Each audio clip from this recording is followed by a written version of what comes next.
Hello everybody and welcome back to the Binding of Isaac Afterbirth Plus, where I tried to even understand in the previous episode. Yet another challenge, didn't we? What have we got going on? Did we excuse me, did we complete the back-ass woods? We did, okay. We've like a lot of the ones that we have left are pretty easy. I guess let's try and do purist. I think isn't purist just like no rule apart from the fact that there's no item room or something? I can't remember exactly what it is. Either way, let's go through it. We still got the Ipecac update coming soon. I still don't have access to it yet. Well, I technically do, but I'm not going to play it yet because the developers want to see my first reaction on screen, and I kind of want to do that too. So I'm postponing me playing it. That's a very inconvenient fire. I'm postponing me playing it until they reach a point where it's either released or they're okay with me showing it on YouTube, because I really want to give initial reactions and all that sort of stuff. I've seen some of the stuff that's going to be in it. There are parts of it that, while cool in design, I feel will make me cry to my very core. There's a new type of mimic, that's all I'm saying. And oh my god, does it look like it's going to be the bane of my existence. But I'm also excited for it because it looks kind of cool. But I haven't really seen too much of it. I'm trying to stay in the conversation of the beta testers while not spoiling myself for too much of the content. I'm kind of keeping up to date with what gets fixed and patched, but I'm not really looking at many videos. So I can kind of help out with some balancing things maybe, but I'm not going to be spoiling too much. But anyways, that's not kind of the thing I really wanted to talk about this video. I don't know how... Oh, Halo's really... I don't know how many of you know this or how many of you have heard me speak about this before, because I have spoken about it before in my episodes. But I've always said that me doing videos is always one of the reasons that I keep it up, and one of the reasons I've done it like for so long, like over 2 years now, and I've done it so consistently. It isn't just because I enjoy it, it's also because this is an outlet for me. Like, it's even if I'm not specifically talking about something that's wrong or something that I need to talk about, it's really just nice to have a place where I can just ramble and vent to myself without being a bit weird. Oh, that is so unbelievably good in this. Yeah, so it's so nice to have this place where I can just ramble to my heart's content.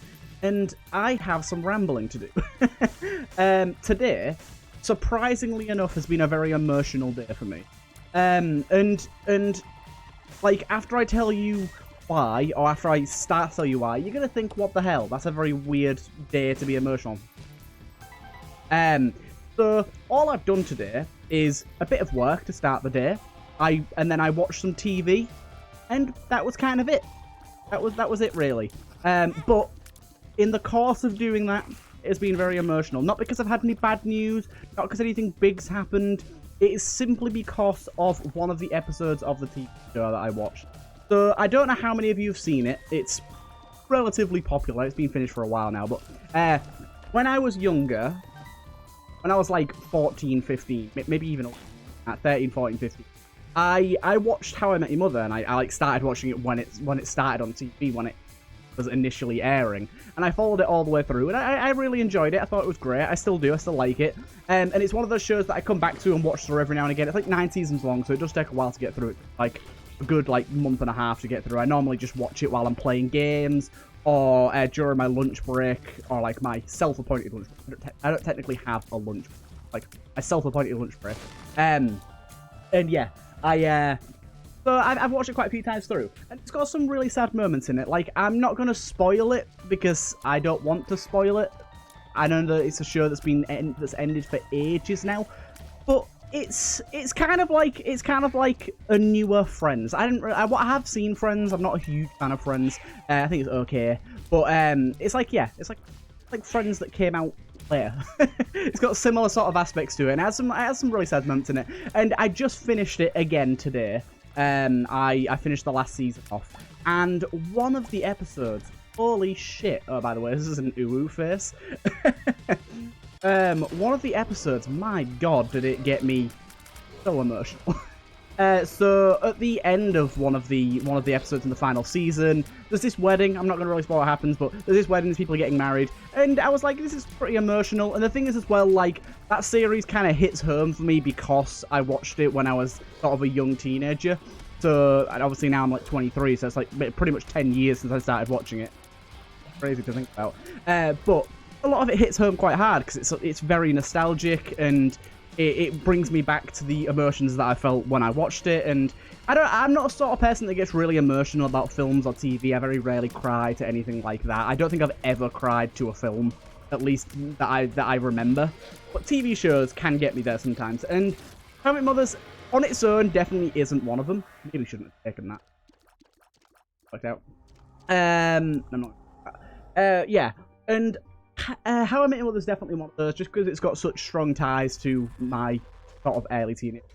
It reminds me a lot of simpler times, and I wouldn't say better times. I think now actually I'm better off than I was then. Mixed Rolls from Red Chest, much more exciting. But yeah, and anyway, so at the end of this episode, there's this wedding going on, and fucking Pearl Jam Future Days comes on, and holy fucking shit, did I cry. I am not kidding, I cried so much. Because, for one, the songs in all of the, like, pivotal emotional moments in that series, even if I don't remember them before watching, when I come back to them, they hit hard. Because I just remember, like, it all floods back sort of thing. So it already was, like, a hard-hitting scene and a hard-hitting episode, like, song. But then, oh my god, as soon as it came on, I realised that it's the song that Joel plays to Ellie in The Last of Us 2.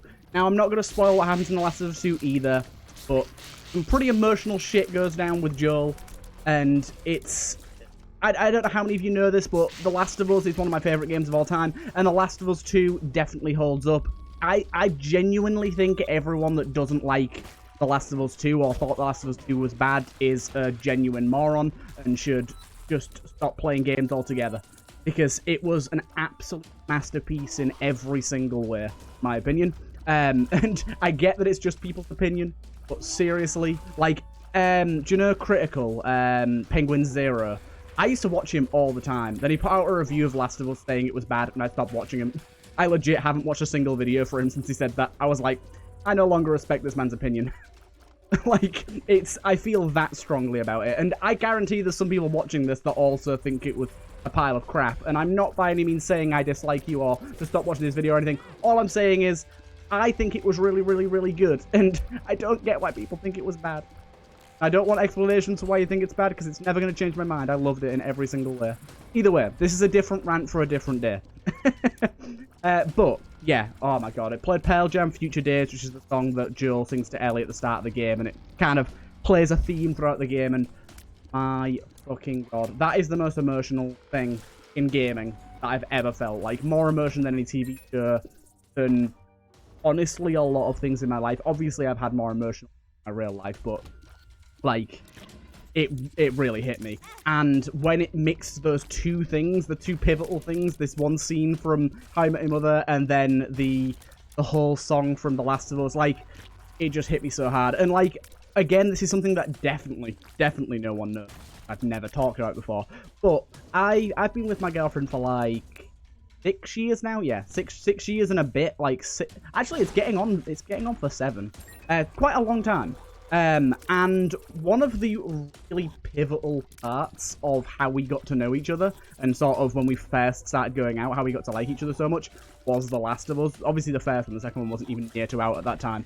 But, like, it was a really, really big part of our relationship, and so it holds even, like, the emotions of that game hold even closer to me. It was both of our favourite games. We played it together.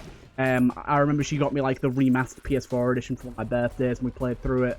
And yeah, it was just like an absolute emotional roller coaster. Because that game and that plot and everything that happened in it meant so much. And then on top of it, the actual emotions of the How I Met Your Mother part of it, and it's just crazy.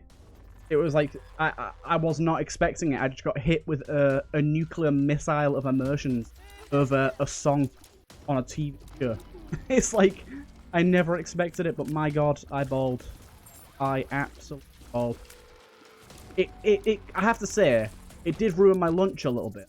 I was eating coleslaw, bacon, and chicken sandwich, and I was enjoying it so much. And I had to put it down, pause the TV, and just take a minute. And then I came back into my room and I listened to Pearl Jam sung by Joel because I don't know. I wanted to punish myself and I had to. It made it even worse, but I had to. And then I was like, do you know what? I really want to talk about this. And there's no one in my house to talk about it with right now. So I'm going to record a video and talk about it on video. I mean, I guess it's sort of an insight into me. If you wanted to get to know me more. I mean, I feel a little bit bad saying that, like, I don't respect opinions of people that don't like Last of Us 2. That is not what I wanted to come across at all, in any way, shape, or form. It just ticked me off in the moment when Critical said about it. That was kind of all, really. Honestly, if I went back and watched his videos now, I probably wouldn't care. But in the moment, I was upset, and especially I think it was always like, oh my god.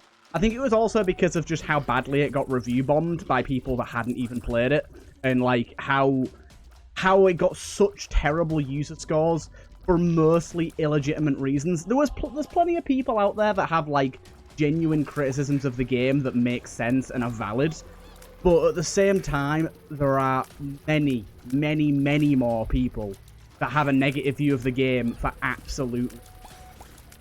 Like, they either haven't played it, or they didn't finish it, or they were just jumping on the bandwagon, and it annoyed me so much. Like, there was definitely some valid criticisms, especially the fact that, like, Naughty Dog pushed for, like, a massive crunch where developers were doing, like, 100-hour work weeks and all this sort of crap. That was definitely horrible, and I can see why people would negatively review the game for that reason. But when people are like, oh, the story's terrible, it's like, actually... How did you come to that conclusion? Yeah, it made no sense to me. And I was dumbfounded. I was befuzzled. But yeah, so today, despite it being a very regular day, where I just did some work, I had my lunch like any other day, it was mighty emotional. And oh my god, what the hell is this? Yeah, and I did the big cry. I am not ashamed to admit it. It's, as much as it sounds kind of weird, like that song, that story, and that sort of the reasoning behind why I was so emotional, it's like one of the bigger things in my life. Like, it sounds really dumb because it's such a sort of dumb thing to really... Such a dumb thing to think is, like, really big and emotional, but it is. Like, luckily, I've not had any really close family members die. I've not had any massive breakups. I've not had any huge fights with family members or friends. Like, I've had family members die, but that's, like, when they were older or expected. I'm not going to say it wasn't not sad. It was definitely sad, but you could prepare. Like, my grandma was 98 years old. I was kind of ready for it. I know this is getting into a way darker and stranger side of what I'm trying to talk about. But yeah, it's crazy how, like, that's, like, really, really big emotional thing for me. And I don't know how many of you have got I know some of you are younger, so you won't have this yet. But I've got, like, YouTubers or TV series or films that just fucking stop spewing out loads of shit. I'm trying to tell a fucking story, you nubbin of crap. Come on, fucking die. God damn it, I'm trying to be lost my deal with the devil, you stupid spider. I'm trying to be emotional here. God damn it. Oh my god. I feel personally attacked. My god. Okay. What was I saying? Yeah, like, I don't know how many of you have sort of that one series or film or game or just like something that isn't real, something that isn't actually something that happened to you that you still have really strong emotional ties to. And it's one of those things where, I mean, The Last of Us I kind of knew about because I told you, but How I Met Your Mother is not really one of them that I ever thought I had such big ties to. And it just, in that moment where that song hit me, I was like, oh my god. Holy hell. Holy hell. So I won't be watching that series through again for a good year or so because I don't think I can handle that emotional torment. But at the same time, I don't know. It's good to be sad. Good to be sad. Like, I know that sounds really mean and kind of douchey, because considering some people have things like depression, don't want to be sad because being sad is terrible. But sometimes you just need to be sad. Have a cry. I don't know. There wasn't anything in my life particularly that really warranted me needing that. But at the same time, I'm very happy that it happened. And it makes, saying it out loud, it makes it sound so dumb. It makes it sound so stupid that I'm talking out about it like it's this big life event and I'm the saddest I've ever been. It's not anything like that, but at the same time it is. It's very difficult to describe. Very difficult to describe. I do realize that I'm a very lucky person in terms of like emotional turmoil. Like I've always been a person that's never really been afflicted with depression or anxiety or things like that. Of course I get anxious, and of course I feel down, and of course things get to me. But I don't know, I've at least got a bit of thicker skin for it. I've got a little bit of thicker skin for it, I think. I don't know. It's not even that, really. I'm not saying anything like that people who have depression don't have thick skin. Not even tied to that. It's complete.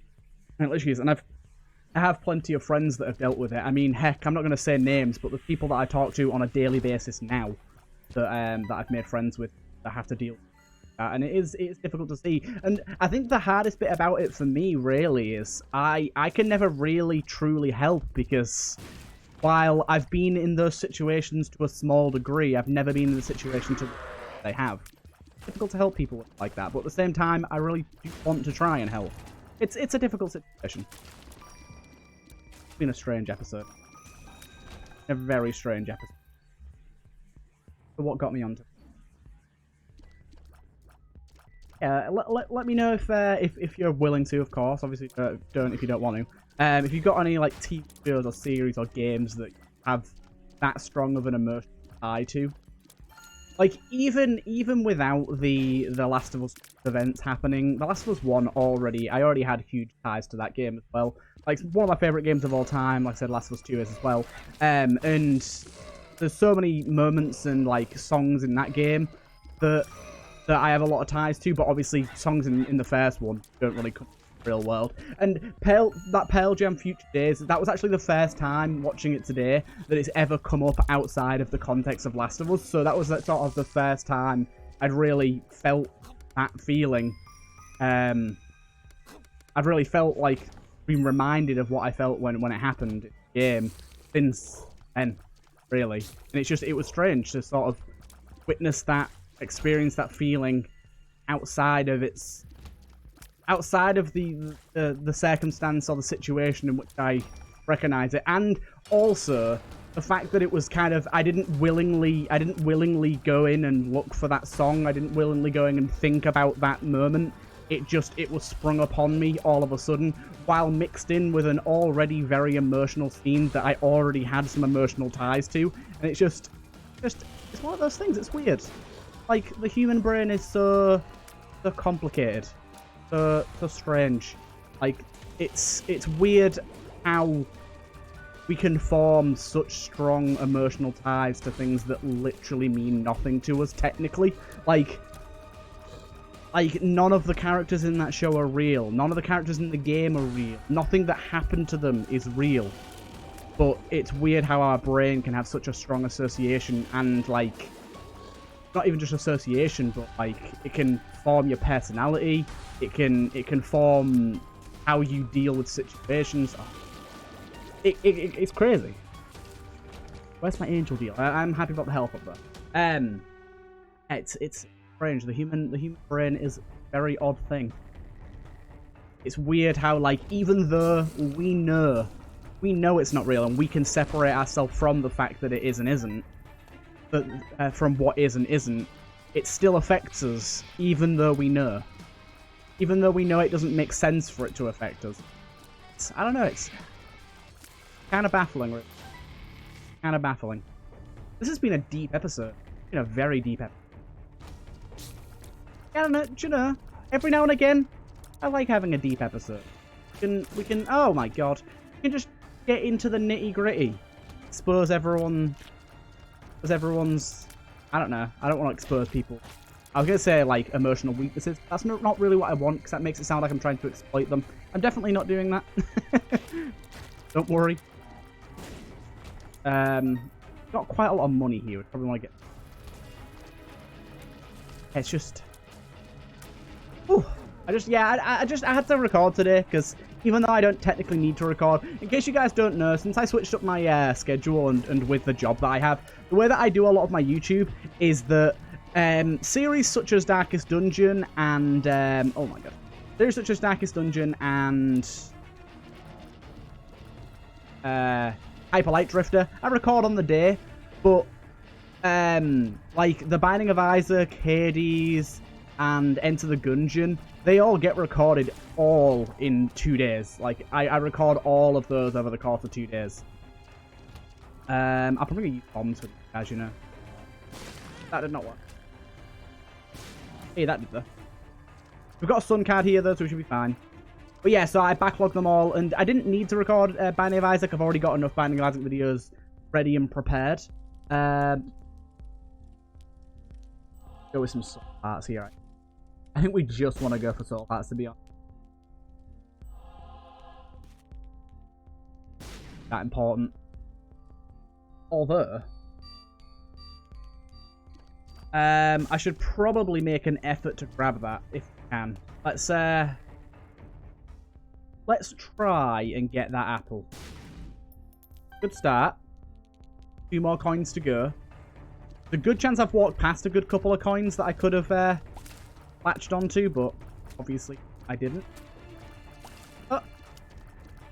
Stop spawning poopies. Also, give me coin.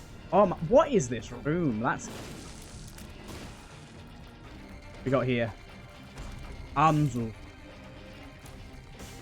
Come on, fires. Play nice. On fires. 2 more of you, damn it. Didn't work out. Okay, now let's fight this guy. Comes the sun. Sun is just better on range. Normally runes are better. Not this time. Let's be cautious, be careful, and just chill. Don't spawn your poop on me, sir. Spawn your poop. This is like going to be harder than the actual boss fight for this floor, isn't it? Legitimately.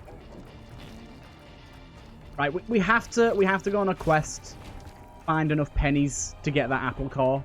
Well, that golden apple, because we are so unbelievably close. Hanged Man, probably not useful. It'd be nice if we had a map, but we don't. Curse of the Lost is a bit.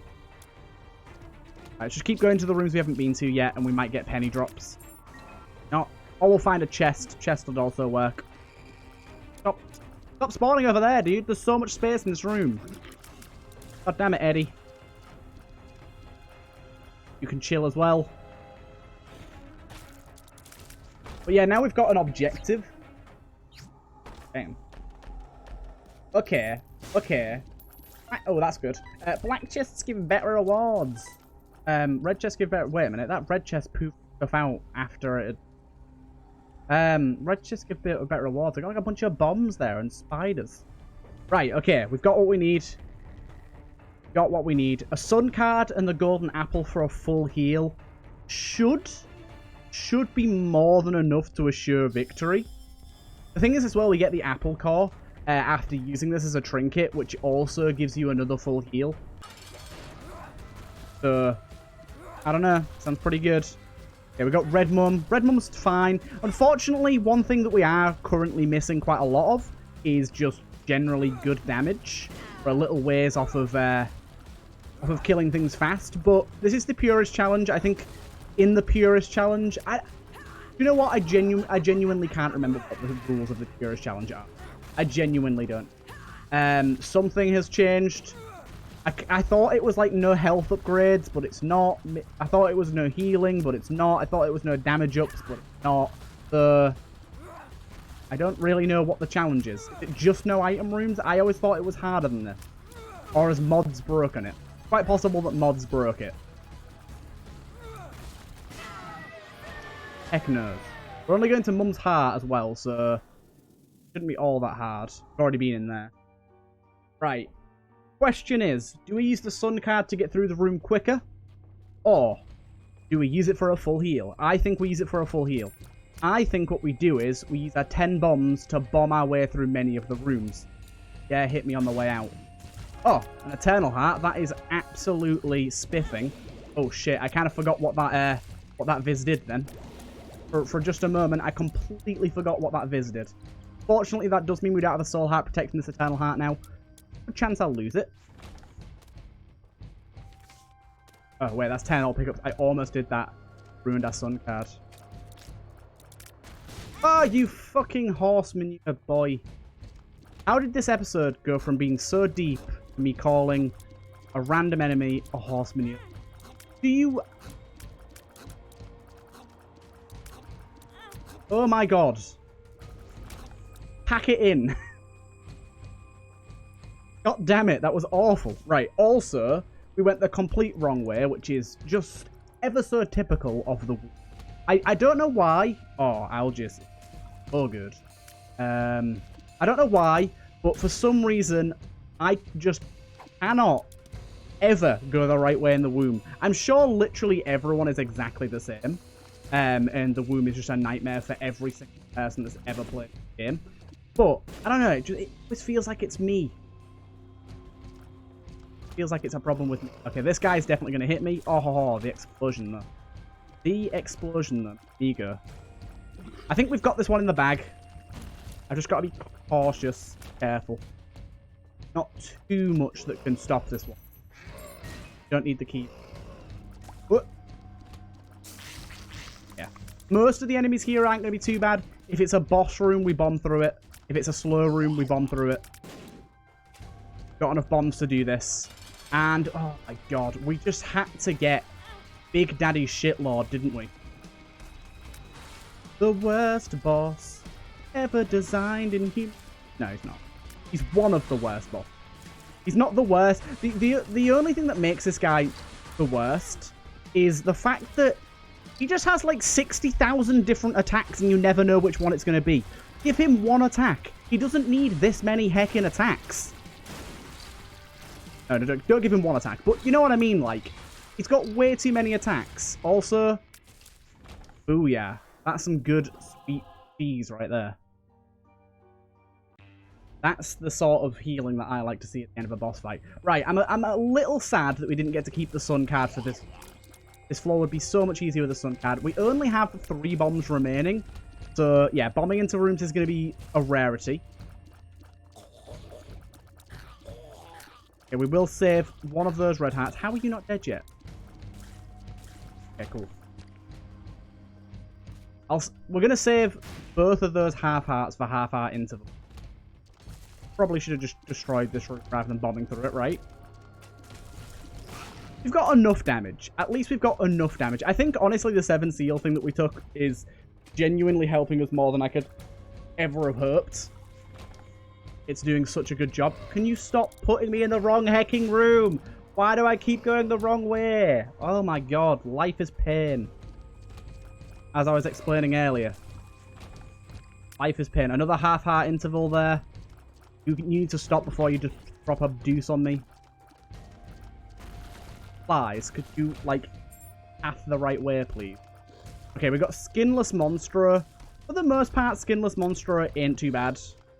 He's got, like, a few annoying attacks, that being one of them. Oh, hello.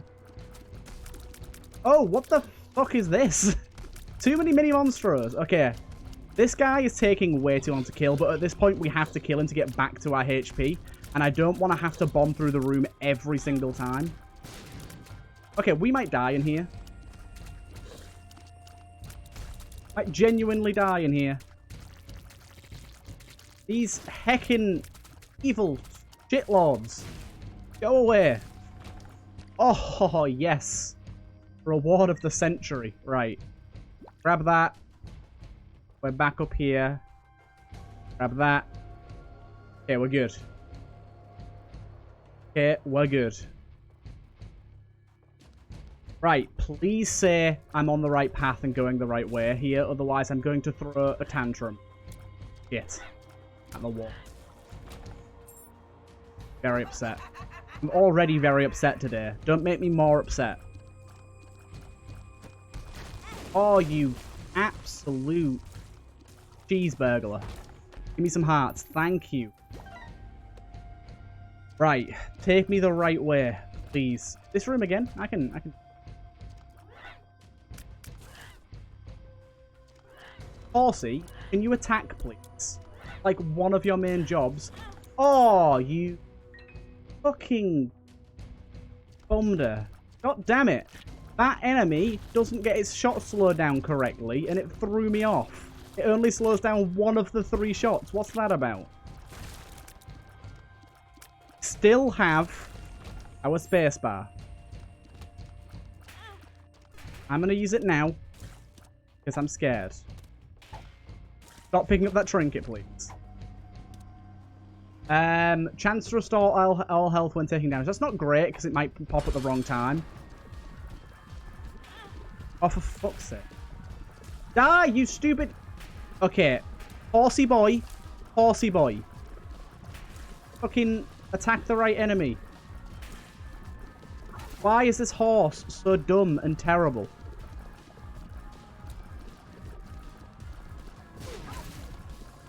This horse is a little better. And accept this one for what it is. This is not so great. I'm gonna have to move a lot. That's not good. Horsey's doing great work. Come on, Horsey, keep it up. Keep it up, keep it up. Giddy up, Horsey. Woo! Purist done. I don't know what I unlocked. Emotional maturity. Bacano rune. Yay! Either way, I hope you guys enjoyed this emotional roller coaster of an episode where I rambled about my feelings, which is rare, but exclusive look into the deep psyche of the TurtleMelon. Ta-da. Either way, I hope you guys enjoyed, and I'll see you guys in the next one.